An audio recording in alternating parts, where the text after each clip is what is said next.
Shalom. Ada yang sulit saya lupakan tentang ketaatan Abraham.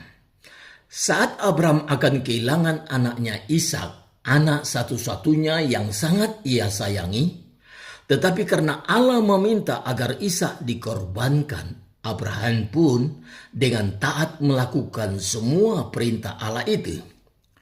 Melepaskan sesuatu yang sangat disayang sungguh tidaklah mudah. Jika Anda membaca kisah ini dalam Alkitab, Abraham tidak hanya akan kehilangan Ishak, tapi dia sendiri yang akan menyembelih anak kandungnya sendiri. Anak yang ia sayangi, yang ia nanti-nanti selama 25 tahun. Tetapi karena Allah yang memintanya, Abraham taat dan melakukannya. Saya katakan, ini sesuatu ketaatan yang luar biasa. Tapi kisah Abraham ini berakhir dengan indah. Ternyata Allah menyediakan seekor domba untuk disembelih sebagai pengganti Ishak. Coba bayangkan, andaikan kita seperti Abraham ketika mendaki Bukit Moria.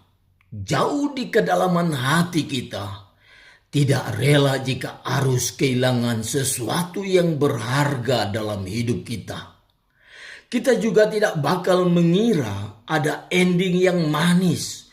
Domba menjadi pengganti yang membayar ketaatan kita. Inilah bagian yang kadang dilupakan saat-saat pendakian itu.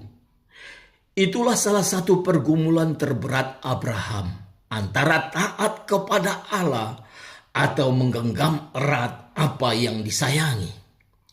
Itulah saat-saat ketika Abraham menyangkal dirinya sedemikian hebat.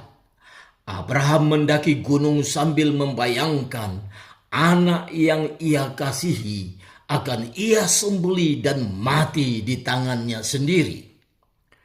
Demikian juga dengan kehidupan yang kita jalani. Kehidupan yang kita jalani ini tidak selalu mulus. Kadang menghadirkan misteri di tengah perjalanan. Tak jarang sebuah maksud Tuhan yang indah baru tersingkap lama setelah sesuatu kejadian buruk terjadi. Seseorang yang bijak pernah berujar, bila Tuhan ada dalam segala sesuatu yang kita miliki, maka kita akan tetap memiliki Tuhan. Walaupun segala sesuatu itu diambil dari hidup kita. Mari kita melihat cuplikan singkat video tentang orang-orang yang merelakan kehilangan apa yang ia sayangi karena cintanya kepada Tuhan melebihi dari segalanya. Ia taat dan ia mau mengorbankan untuk Tuhan. Yang jelas saya nggak bisa pulang toh. Sekalipun orang tua saya nanti meninggal dunia pun, saya nggak bisa pulang toh. Dikira itu nggak susah. Dikira itu bukan harga yang harus saya bayar. Saya tinggalkan sesuatu yang saya miliki untuk fokus menjawab kalian. Abi itu sudah dikasih 4 mobil sama orang-orang kaya. Itu. Tapi mobil-mobil ini apalah artinya? Abi dikasih rumah, Abi dikasih harta kekayaan, Abi dikasih tanah. Udah berapa ratus hektar itu tanah. Kemarin Abi kembalikan ada 25 sertifikat tanah ke Indonesia. Mensupport beliau, ya.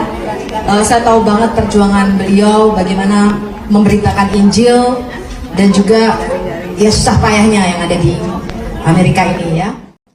Yang terakhir, firman Tuhan dalam Matius pasal 10 ayat 38 berkata, barang siapa tidak memikul salibnya dan mengikut aku, ia tidak layak bagiku. Perhatikan kata salib. Salib berbicara tentang pengorbanan. Artinya apa? Setiap kita yang mau mengikut Yesus harus mau berkorban untuk Yesus. Pengorbanan yang kita berikan kepada Yesus tidak akan pernah sia-sia. Sebab firman Tuhan dalam Matius pasal 5 ayat 12b berkata, upahmu besar di sorga. Jangan lupa Jangan lupa like, like, subscribe, subscribe, tekan sekarang juga ya tekan sekarang juga ya tombol merah